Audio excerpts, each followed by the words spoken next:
मुझे शीघ्र कुछ करना होगा।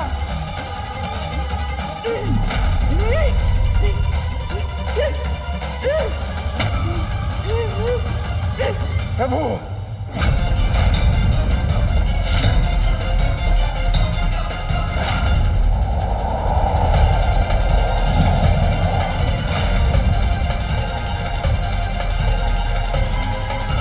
ये क्या कर बैठे परशुराम जी?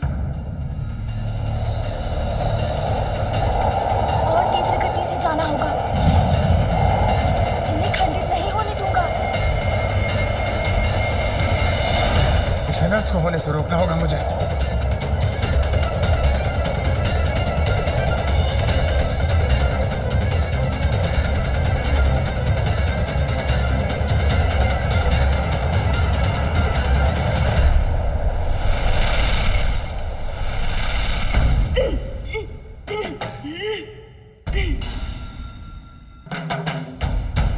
अत्यंत भारी है ये, इन्हें अधिक समय तक नहीं संभाल सकता मैं।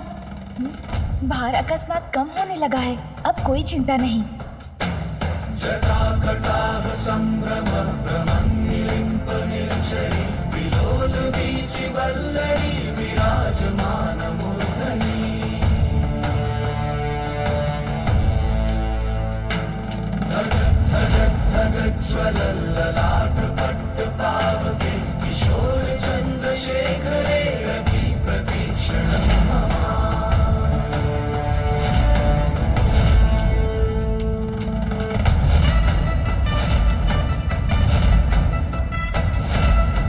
मेरा रोष तो तुम पे था, किंतु ये उचित नहीं हुआ।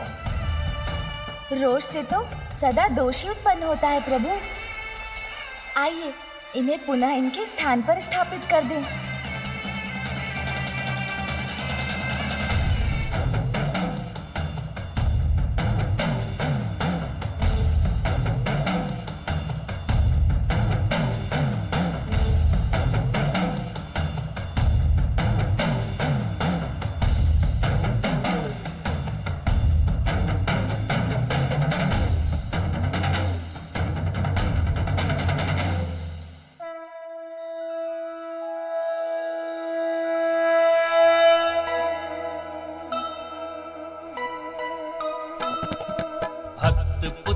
मिलजुल के शिवलिंग संभाला,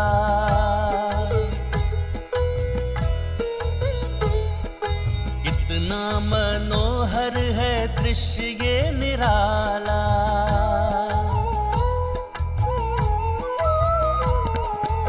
स्थान उचित किए लिंग को स्थापिता, पूजा में बैठे शंकर भी मुदिता।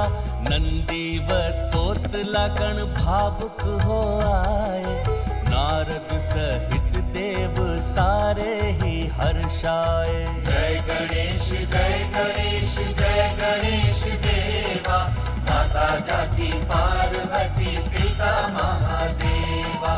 जय गणेश जय गणेश जय गणेश देवा, माता जाति पार्वती पिता महादेवा। प्रभु, क्रोध तो हमसे उन्हीं का अपमान करा देता है जिनका हम सम्मान करते हैं। मुझे अपने प्रभु के दर्शन से वंचित कर। तुम हो मेरे क्रोध का कारण, तुम, और अब तुम ही मेरे क्रोध को दूर करने का कारण बनोगे। क्योंकि यदि तुमने मुझे पुनः रोका तो मेरे क्रोध का बाण पूर्ण रूप से टूट जाएगा, पूर्ण रूप से। परशुराम जी का क्रोध तो पुनः जागृत हो रहा है। स्वामी, आपके आवेश अवतार अपना आवेश त्याग कर गणेश की बात क्यों नहीं सुन पा रहे हैं? एक ओर अटूट भक्ति है तो दूसरी ओर कर्तव्य निष्ठा, दोनों का ही पीछे हटना कठिन है। इसीलिए कदाचित इन दोनों के मध्य होने वाले युद्ध को कोई नहीं रोक पाएगा। प्रभु, मैं अपने कर्तव्य से नहीं हट सकता, इसीलिए यदि आप मुझे अपनी शक्ति से हटा सकते हैं तो हटा दीजिए, किंतु मैं स्वेच्छा से इस द्वार से कदापि नहीं हटूंगा। मैं अपने गुरु, अपने इष्ट पुत्र को हानि पहुंचाने की कल्पना भी नहीं कर सकता। किंतु हमारे विवाद को सुलझाने का मात्र यही एक विकल्प है। On the odds! On the odds! On the odds!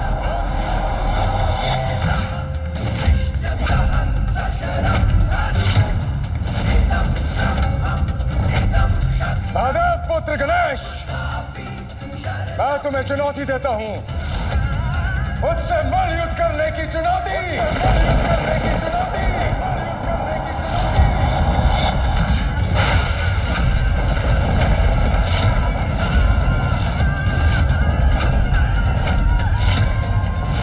मलयुद्ध?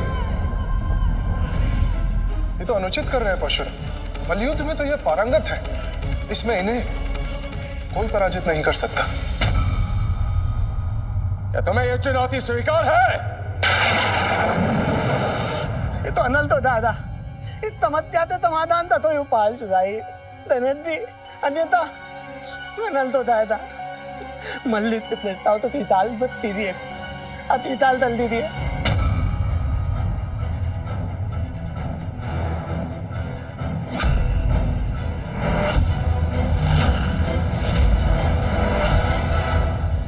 पुत्र गणेश, बालखिल ऋषि की पूजा शांतिपूर्वक संपन्न हो। कैलाश में होने वाले आवागमन से इनकी पूजा में कोई विघ्न न आए, इसका संपूर्ण दायित्व तुम्हें ही संभालना होगा। मुझे आपकी चुनौती स्वीकार है।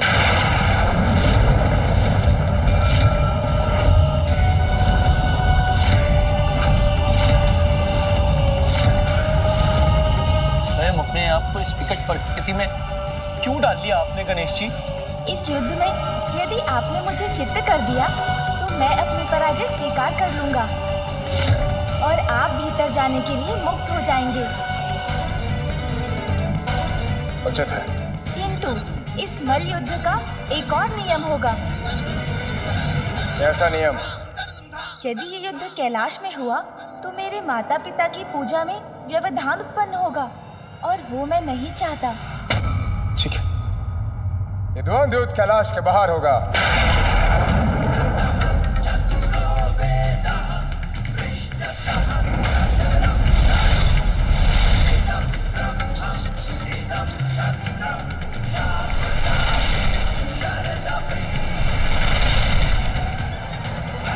ये आपने कैसा संकट मोल ले लिया प्रभु? आप उनका वेग तो देखिए, हम उनका सामना कैसे करेंगे? चिंता मत कीजिए मूषक जी, बल नहीं चतुराई, शक्ति नहीं बुद्धि युद्ध में यही विजय दिलाती है।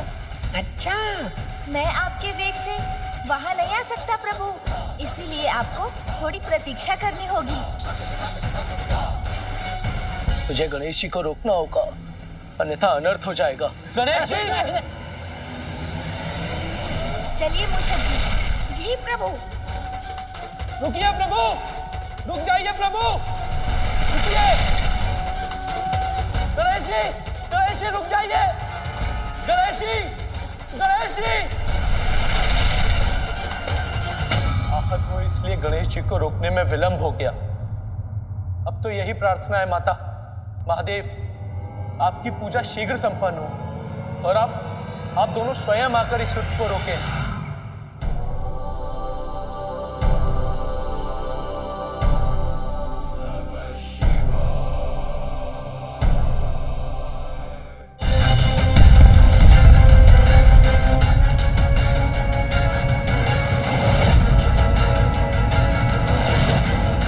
मैं पहुंच गया गणेश, तुम कहाँ हो? मूषक जी तनिक शीघ्र चलिए। हाँ वे पुत्र गणेश, यहाँ पहुंचने में इतना समय क्यों लग गया?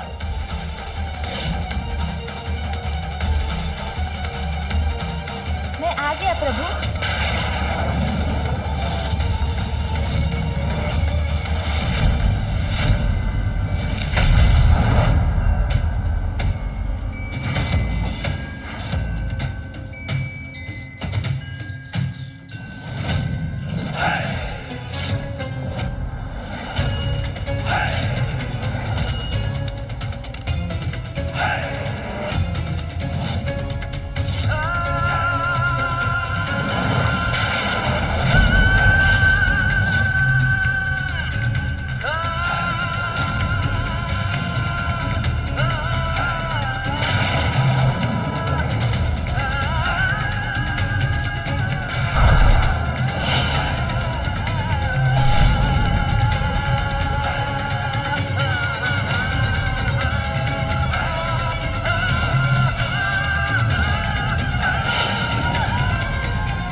परशुराम जी से ये विद्या सीखते हुए मुझे उनका सामना करना पड़ेगा।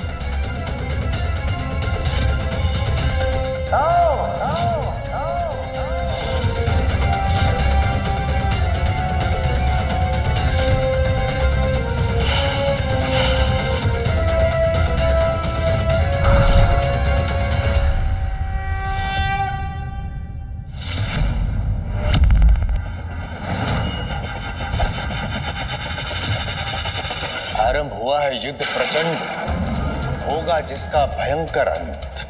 जिसकी भी हो जय, जो भी हो पराजित, किंतु अनर्थकारी होगा यह युद्ध, परिणाम जिसका होगा मात्रा हित।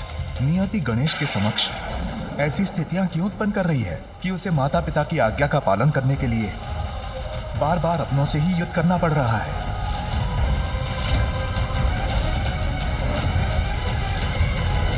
बालक हो तुम, और इसी कारणवश युद्ध का पहला दांव तुम्हें चलने की अनुमति देता हूं मैं।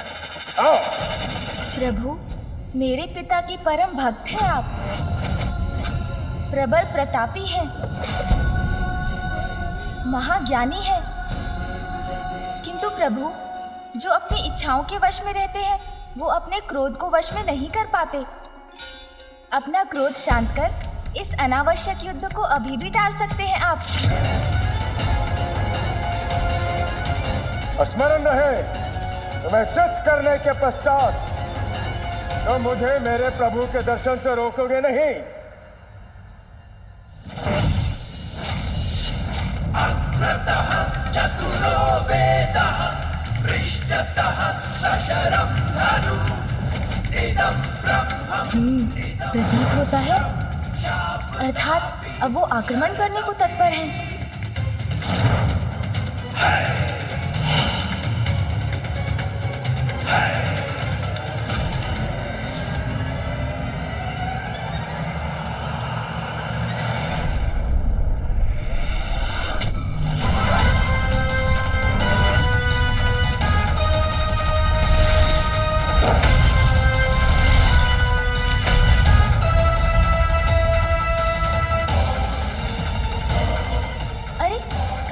परशुराम जी,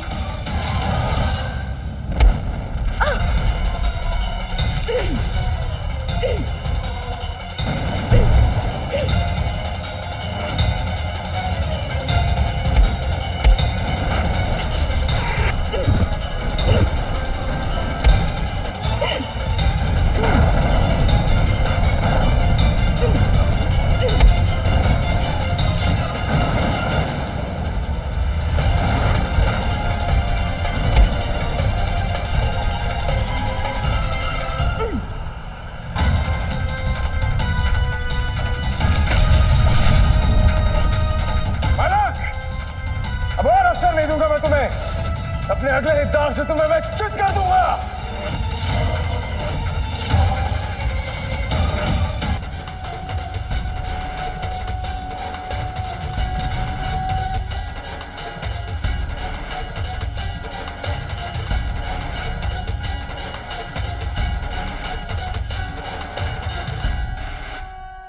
उचित है, मुझसे भयभीत होकर तुम्हारा पीछे हटना सर्वथा उचित है।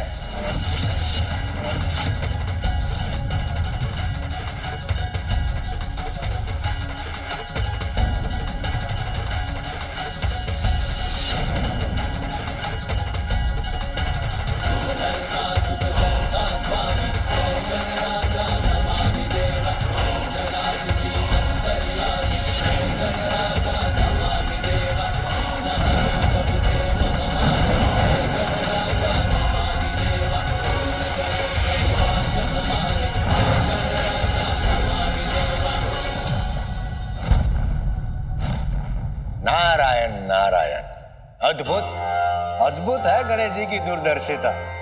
ज्ञात था उन्हें कि ये ग्रह जो है वो परशुराम जी और उनके मध्य आकर विराम उत्पन्न करेगा युद्ध में।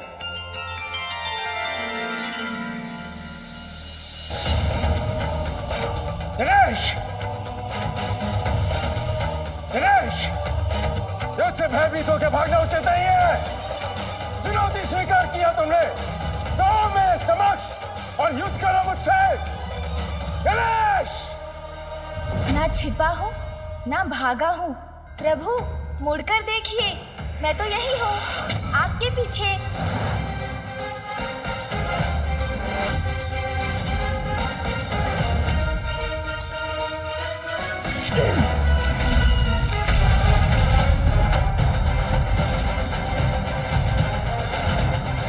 स्मरण है ना आपको प्रभु? युद्ध में विजय पाने के लिए आपको चित्त करना होगा मुझे। अब मैं तुमसे हनुमंती पवित्र मुद्रा में युद्ध करूंगा, जिसमें खड़ग और ढाल का प्रयोग होता है। सावधान हो जाओ बालक। तो प्रभु की समान इस मुद्रा में मैं भी हाथ में खड़ग और ढाल लेकर उनसे युद्ध करूंगा।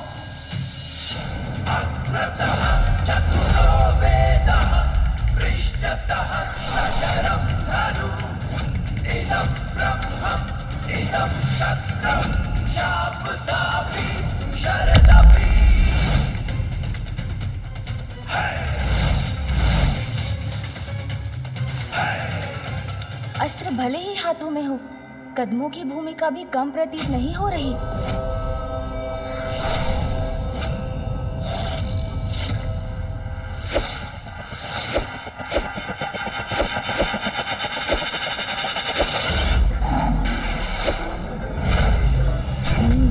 इसमें स्फूर्ति के साथ साथ शक्ति का भी प्रयोग करना पड़ेगा।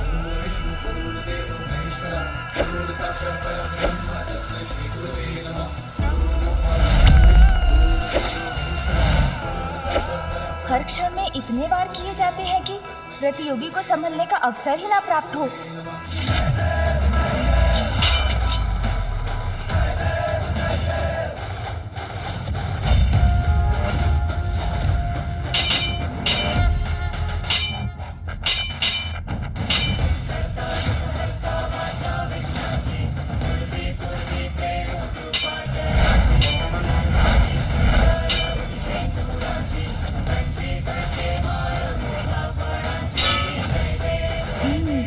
इस मुद्रा में घूमें और वार करें, प्रतियोगी को समझने का समय ही ना दें।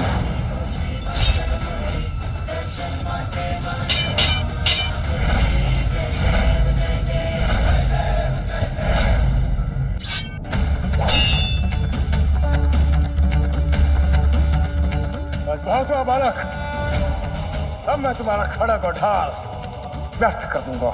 निश्चित रूप से परशुराम जी कोई ऐसा दाव चलने वाले हैं जो मुझे अचंभित कर देगा।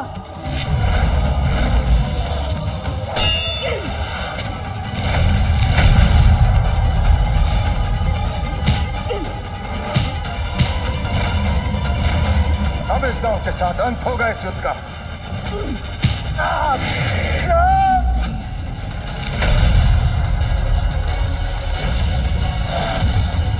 कैसी रही परशुराम जी?